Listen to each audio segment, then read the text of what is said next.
বিগত 17 বছরে 57 জন সেনাপ্রধানকে হত্যা করা হয়েছে। তার কোনো বিচার নাই, তার কোনো সুরাহা নাই। আপনার 5 তারিখে যে স্বাধীন হলো যে সেনাপ্রধানকে কাদের দায়িত্ব নিয়েছিল জাতি তো জানতে চায়। কাদের নিয়েছিলেন, কাদের রাখলেন, কাদের ছাড়লেন, কিভাবে দেশ চলে? আপনাকে আমরা অনুরোধ করব, আপনারা দেখেছেন আপনারা কিন্তু ঠেকে রাখতে পারেননি। শেখ হাসিনার দালালি করে কিন্তু আপনারা টিকে থাকতে পারেননি।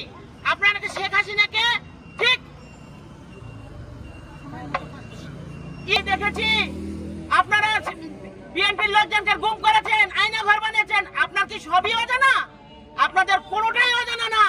আপনাকে বলতে চাই, জনগণের ওপর দিয়ে কিছু নাই। সবাই কিন্তু ফেসবুকে রাজনীতি করে না।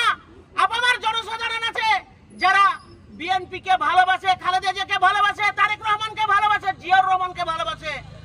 আপনারা অনতিবিলম্বে ভোট দিয়ে দেশকে গণতান্ত্রিক উপায়ে পরিচালনার দায়িত্ব দিয়ে দেওয়ার জন্য আমরা বিশেষভাবে অনুরোধ করছি। আপনারা যদি এই ব্যবস্থা না করেন তবে সামনে দুর্বার আন্দোলন গড়ে তোলা হবে।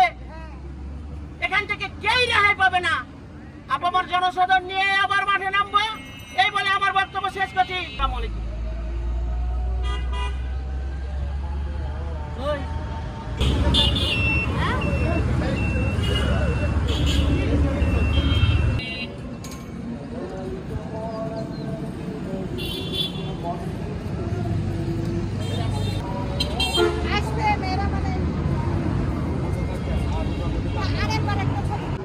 এখনো শক্তভাবে কোনো কিছু দমন করতে, এখনো নীরব চাঁদাবাজি চলছে আওয়ামী লীগের বিভিন্ন নামে, বিভিন্ন প্রক্রিয়ায়, বিভিন্ন। আমাদের প্রত্যাশা, সর্বস্তরের জনগণের প্রত্যাশা, এই বিষয়গুলো বন্ধ হোক, বিচার প্রক্রিয়া দ্রুততর হোক। ওয়াকার সাহেব এখনো নানা রকম বিব্রতকর বক্তব্য দিয়ে যাচ্ছেন। এগুলো বন্ধ করা হোক।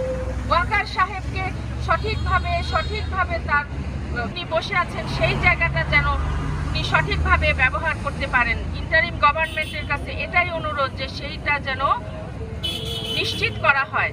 ক্যাওটিক অবস্থানে আছে, তাদের অর্গানাইজড হওয়া উচিত। তাদের ভোটের জন্য আপনারা অর্গানাইজড হবেন, নিজের দলকে সংগঠিত করেন, আপনাদের নিজের দল গঠিত করেন এবং ভোটের দিকে আমাদের আস্তে আস্তে এগিয়ে যেতে হবে। ভোট ছাড়া নিজেদের মধ্যে নিজেদের পার্টির অবস্থান আগে শক্ত করতে হবে। নিজেদের অবস্থান সকলের কাছে ধন্যবাদ।